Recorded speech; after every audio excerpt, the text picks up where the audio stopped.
ಸ್ನೇಹಿತರೆ welcome back. ನೀವು ನೋಡ್ತಿದ್ರ ಜೈ motivation speaker YouTube channel. ಇವತ್ತಿನ ಟಾಪಿಕ್ ಏನು ಅಂತ ಹೇಳಿದ್ರೆ, ಆಲ್ಮೋಸ್ಟ್ ಈ ಲವ್ ಮ್ಯಾರೇಜ್ ಅಂತ ಆದಾಗ ಬಹಳ ಜನರ ಪರ್ಸೆಂಟೇಜ್ ನೋಡಿದಾಗ ಬಹಳ ಜನರಲ್ಲಿ ಡಿವೋರ್ಸ್ ಅನ್ನೋದು ಆಗಿದೆ. ಇವತ್ತು ಪರ್ಸೆಂಟೇಜ್ ಲೆಕ್ಕದಲ್ಲಿ ಮಾತಾಡ್ತಿದ್ದೀನಿ. ಯಾಕೆ ಡಿವೋರ್ಸ್? ಪ್ರೀತಿಸಿ ಮದುವೆ ಆದ್ರೂ ಇವತ್ತಿಗೆ ನೆಟ್ ಲೈಕ್ ಕರೆಕ್ಟ್ ಆಗಿ ಅವ್ರ ಮಧ್ಯೆ ಒಂದು ಅಂಡರ್ಸ್ಟ್ಯಾಂಡಿಂಗ್ ಬರ್ತಾ ಇಲ್ಲ.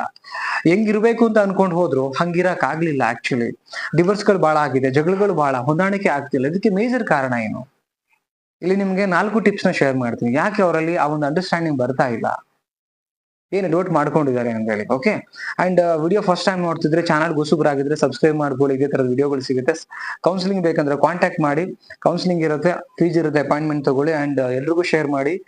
ವಿಡಿಯೋ ನೋಡಿದ್ಮೇಲೆ ಯಾವ ಪಾಯಿಂಟ್ ಇಷ್ಟ ಆಯ್ತು ಕಮೆಂಟ್ ಮಾಡೋದನ್ನ ಮರಿಬೇಡಿ. ಫಸ್ಟ್ ಒಂದ್ ಏನು ಅಂತ ನೋಡೋಣ. ಏನು ಅಂತ ಹೇಳಿದ್ರೆ ಅನ್ರಿಯಾಲಿಸ್ಟಿಕ್ ಎಕ್ಸ್ಪೆಕ್ಟೇಷನ್ಸ್ ಅಂತ ಹೇಳ್ತೀವಿ. ಏನಿದು ರಿಯಾಲಿಸ್ಟಿಕ್ ಎಕ್ಸ್ಪೆಕ್ಟೇಷನ್ಸ್ ಅಂದ್ರೆ, ಲವ್ ಅಲ್ಲಿ ಇದ್ದಾಗ ಅವರಲ್ಲಿ ಏನೇ ನೆಗೆಟಿವ್ಸ್ ಇದ್ರು ಕೂಡ ಅದೇನು ಕಾಣ್ತಾ ಇರಲಿಲ್ಲ. ಒಬ್ರಿಗೊಬ್ರು ಅದನ್ನ ಒಪ್ಕೊಳ್ತಾ ಇದ್ರು.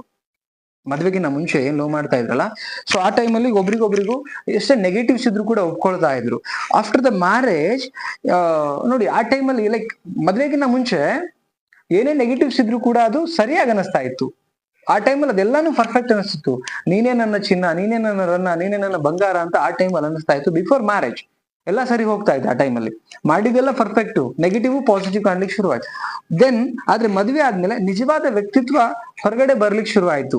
ಅವಾಗ ಏನಾಗತ್ತೆ, ಏನ್ ಎಕ್ಸ್ಪೆಕ್ಟೇಷನ್ ಇಟ್ಕೊಂಡಿರ್ತಾರಲ್ಲ, ಆ ಎಕ್ಸ್ಪೆಕ್ಟೇಷನ್ ಸುಳ್ಳಾದಾಗ ಒಬ್ರು ಮನಸ್ಸು ಒಬ್ರು ಲೈಕ್ ಹೊಂದಾಣಿಕೆ ಆಗ್ಲಿಕ್ಕಿಲ್ಲ. ಅವಾಗ ಅವರಿಗೆ ಆ ಎಕ್ಸ್ಪೆಕ್ಟೇಷನ್ ಸುಳ್ಳು ಅಂತ ಅನ್ಸಿದ್ಮೇಲೆ ಬೇಜಾರುಗಳು ಸ್ಟಾರ್ಟ್ ಆಗತ್ತೆ, ಜಗಳಗಳು ಸ್ಟಾರ್ಟ್ ಆಗತ್ತೆ.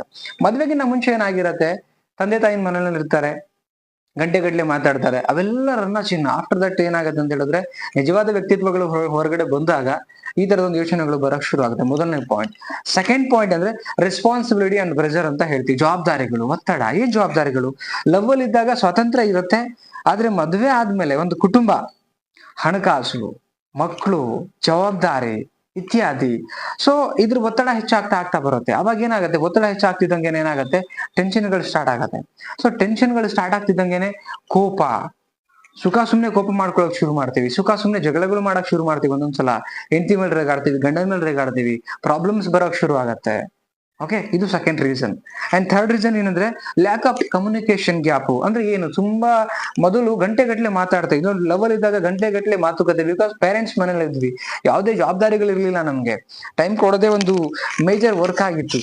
ಬಟ್ ಆದ್ರೆ ಏನ್ ಆಫ್ಟರ್ ಮ್ಯಾರೇಜ್ ಏನಾಗತ್ತೆ, ಸಮಯದ ಕೊರತೆ. ಬಿಕಾಸ್ ರೈಟ್ ಟೈಮ್ ಸಿಗಲ್ಲ ಮಾತಾಡಕ್ಕೆ. ಏನೋ ಅಚೀವ್ಮೆಂಟ್ ಮಾಡ್ಬೇಕು, ಫ್ಯಾಮಿಲಿಗೆ ಇನ್ನೇನೋ ಮಾಡ್ಬೇಕು ಅಂತ ಓದಾಡ್ತಿರ್ತೀವಿ. ಸೊ ಅವಾಗ ಹೆಂಡತಿಗಳು ಒಂದ್ ಕಡೆ ಬೇಜಾರ ಆಗ್ತಿರತ್ತೆ, ಅಥವಾ ಹೆಂಡತಿ ಎಲ್ಲೋ ಕೆಲ್ಸಕ್ಕೆ ಹೋಗಿರ್ತಾರೆ. ಬಟ್ ಒಬ್ರಿಗೊಬ್ರು ಏನೋ ಒಂದ್ ಇಬ್ರು, ನಾನು ಯಾರೋ ಪರವಾಗಿ ಮಾತಾಡ್ತಿಲ್ಲ, ಇಲ್ಲಿ ಏನೋ ಒಂದು ಪ್ರಾಬ್ಲಮ್ಗಳು ಸ್ಟಾರ್ಟ್ ಆಗತ್ತೆ. ಮೊದ್ಲಿದ್ದಂತ ಆ ಒಂದು ಫ್ರೀಡಮ್ನೆಸ್ ಇರ್ಬೇಕಾದ್ರೆ ಇದನ್ನ ಒಪ್ಕೊಳ್ಳೋದು ಕಷ್ಟ ಆಗ್ತಿರುತ್ತೆ ಮನುಷ್ಯನಿಗೆ, ರೈಟ್? ಸೊ ಆ ಒಂದು ಕಾರಣಕ್ಕೆ ಮಿಸ್ಅಂಡರ್ಸ್ಟ್ಯಾಂಡಿಂಗ್ ಗಳು ಶುರು ಆಗುತ್ತೆ. ಮಿಸ್ಅಂಡರ್ಸ್ಟ್ಯಾಂಡಿಂಗ್ ಗಳು ಶುರು ಆಗ್ತಿದ್ದಂಗೆ ಜಗಳಗಳು, ಕಿತ್ತಾಟಗಳು ಶುರು ಆಗುತ್ತೆ. ಸೊ ನೆಕ್ಸ್ಟ್ ಪಾಯಿಂಟ್ ನೋಡೋಣ. ಏನು ಅಂತ ಹೇಳಿದ್ರೆ ವೈಯಕ್ತಿಕ ಜವಾಬ್ದಾರಿ ಕೊರುತ್ತೆ. ಏನಾಗುತ್ತೆ, ನಾವು ಏನೋ ಸಣ್ಣ ಪ್ರಾಬ್ಲಮ್ ಆದಾಗ ಹೆಂಡತಿ ಮೇಲೆ ಹಾಕ್ಬಿಡೋದು, ಇಲ್ಲ ಗಂಡನ ಮೇಲೆ ಹಾಕ್ಬಿಡೋದು. ನಿನ್ನಿಂದಾನೇ ಹಿಂಗೆಲ್ಲಾ ಪ್ರಾಬ್ಲಮ್ ಸ್ಟಾರ್ಟ್ ಆಗಿತ್ತು, ನಿನ್ನ ಲೈಫಲ್ಲಿ ಪ್ರಾಬ್ಲಮ್ ನೀನು ಬರ್ಬಾರ್ದಾಗಿತ್ತು, ತಪ್ಪು ಮಾಡಿದೆ ನಾನು. ಯಾವಾಗ ಅಂತ ಹೇಳಿದ್ರೆ ಈ ಪ್ರಾಬ್ಲಮ್ಗಳು ಶುರು ಆದಾಗ, ಇದೆಲ್ಲ ಪಾಯಿಂಟ್ಸ್ ಏನ್ ಹೇಳಿದ್ನಲ್ಲ, ಅದ್ರ ಫೈನಲ್ ಸ್ಟೇಜಿಗೆ ಇದು ಬರ್ತೀವಿ. ನೀನ್ ನನ್ ಮದುವೆ ಮಾಡಿ ತಪ್ಪು ಮಾಡಿದೆ ಅಂತೇಳಿ.